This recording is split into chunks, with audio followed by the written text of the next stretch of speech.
Hey guys, Dan here with Battlefield Curator. As you may have seen in my previous video, I got a law enforcement 5.56 trade-in carbine from AIM Surplus, and I said I was going to do an M4A1 clone, so here's what I got. Alright, so I'm going to go over some of the specifics on this and what you might be looking for if you're going to do an M4A1 clone just like this. Now, because the Iraq and Afghanistan war spanned about 20 years, you're looking at a whole different bunch of these carbines being used, different types of accessories, different things on them. What I went with was a law enforcement carbine. So at least got to have a front sight post, a military spec barrel, and a rail on the top here. Notice here, I've got a Surefire flashlight. You can go with the earlier style. I think it's all black. I can't remember the model number, but this is definitely one they would have used probably around the early all the way into the late war. And I think they would have switched them out at some point during the late war time frame. Also, you might see right here is a side sling mount, and here is the sling. It was actually like a nylon sling. Also, if you notice, I got the Knights Armament rail system with some Knights Armament rail protectors here. Let's get close-ups of that. Okay, front grip. This is a Knights Armament front grip. You could also go with the bipod front grip right here.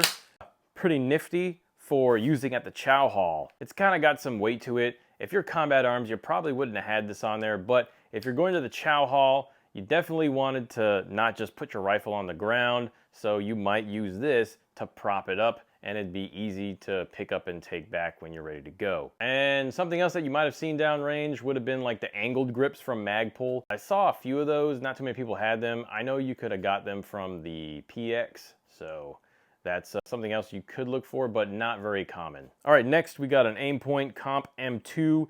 This would have been used during the early parts of the war. During the mid to late war, you would have seen them get switched out to the Comp M4 and M4s. Got the military style aluminum magazine here, gray, pretty standard. Backup rear sight is gonna be a Matek, okay? So when you look at the Matek, it's a flip up backup rear sight. You would have zeroed with the Matek iron sights first, and then you would have zeroed with the red dot sight.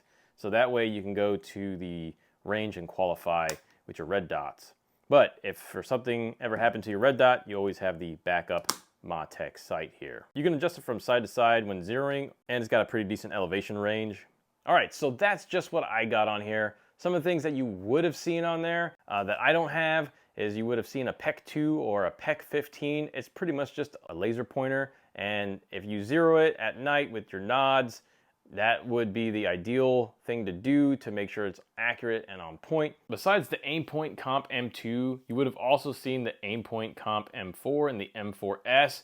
You'd have also seen some EOTechs, and you would have seen ACOGs. Near the back of the rifle, you'd see a magazine pouch. That would be like your spare magazine pouch. So if you wanted a quick change, or if you were in danger or something and you didn't have your vest on and you just happened to be walking around the fob or something, you needed a magazine to engage enemy or something's going on, you would have that. All right, well, that's it for the video. That's what I got on my M4 clone.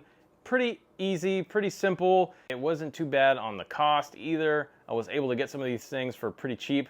Like I said, AIM Surplus is where I got the law enforcement carbine. It's a Colt, and the upper is actually a Dimaco. But if you just wanted something super basic, you could probably go to PSA's website and get a very similar carbine and just start from there. They actually have the M4 we have at home, and it's got different rail systems on there as well. It wouldn't be very clone correct, but you know, you got to do what you got to do if you want something that's more correct. I kind of wanted something more correct towards the era with a lot of the surplus parts. So pretty much everything on here is surplus. I really wanted to go with a Comp M4, but I would have to get a new one. There were some surplus ones. They were also expensive, about $1,000. So I wasn't really adamant about getting that. And I would also get a PEC 2, but yet again, expensive, $1,000, and they were in high demand. They get sold out quick.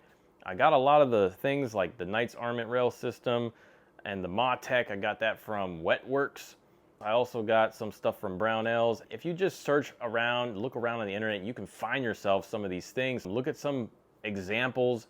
There's a lot of examples on the internet. If you didn't deploy, you might not know what you're looking for. So there's a website, M4 Clones, you can go on there. Google search images of the Iraq War, US forces in Iraq, and that will give you really good depictions of what they would have used. They use a lot of different things. Soldiers use a lot of different things. Marines use the M16A4, the M16A2s. Early part of the war, you would have seen National Guard using M16s as well. Are you looking at doing your own M4A1 from the OIF era? Let me know in the comments section.